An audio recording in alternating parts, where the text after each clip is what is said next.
That looks so real. Now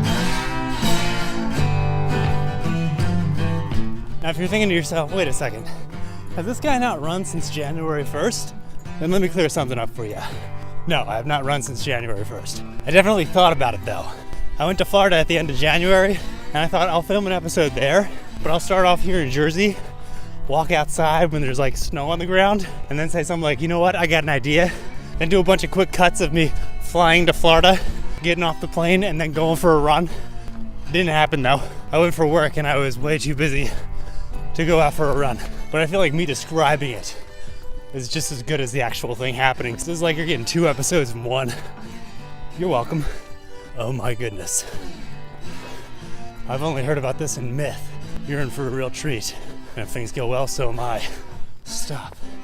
Girl Scout cookies here. All right. Can't get much more stop than that.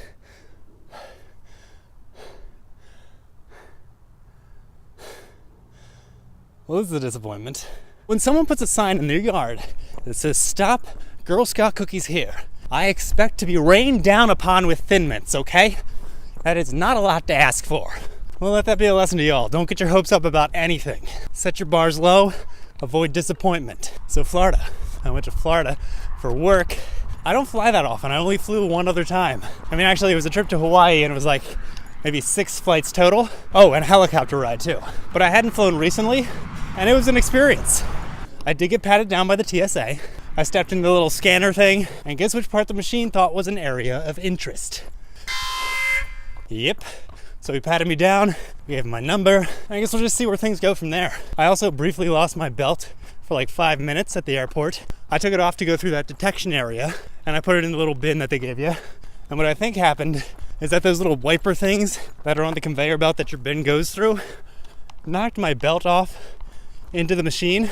Anyway, it didn't come out with the rest of my stuff. So I tells the guy, I say, hey, I think my belt got stuck in your machine there, because I thought poor impression of a stereotypical mobster would get things moving. But he was not interested in helping out, likely because he has a bunch of other things to do, so nothing on that guy. So he told me I could go and look underneath the machine, which to me seemed weird, like that would have been more of a security threat. Some guy sneaking underneath the machine. Always important to stay hydrated during the run. Anyway, I had to crawl halfway under the machine and got my belt, tried to make it as obvious as possible as, like, this guy told me I could do this. I don't need to be felt up again, please. But all in all, the whole experience wasn't as bad as I thought it was gonna be, which goes back to the base lesson of this video. Set your bar low. Expect everything in life to be a disappointment, and from then on, you will never be disappointed.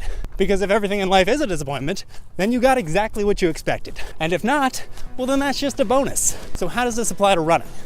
Never strive for first. Always expect that you're gonna come in last, and if you do, then you were right. If you don't, then you're better than you thought you were. So that is the #1 rule in running. Set your bar low. If you enjoyed this video, please give it a like, and be sure to subscribe to the channel and click that notification bell. That way you can be alerted when new episodes are up.